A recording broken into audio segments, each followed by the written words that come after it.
Tanya and I, we will share our understandings to work on this quality of trust. Yeah, we want the best for you.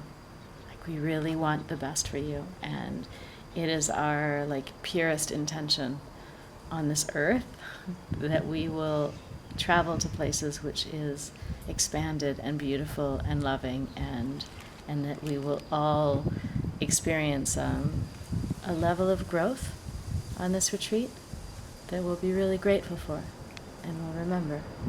So I think that our work really complements each other, because for me, the question is, how do I come to trust in myself? And when I speak of myself, I'm thinking much more of my interior world, and for you, trusting in yourself is trusting in your body.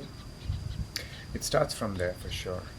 Trusting in the body is something that is more natural in me, that I see now that I have been teaching for these few years. I feel like some people, they are a little more in connection with their physical body.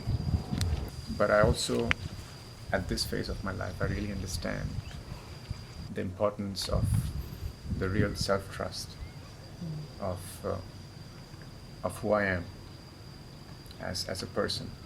So being on this path through yoga and many practices, spiritual practices, one eventually realizes that there's so much that we have to look and understand inside. Yeah.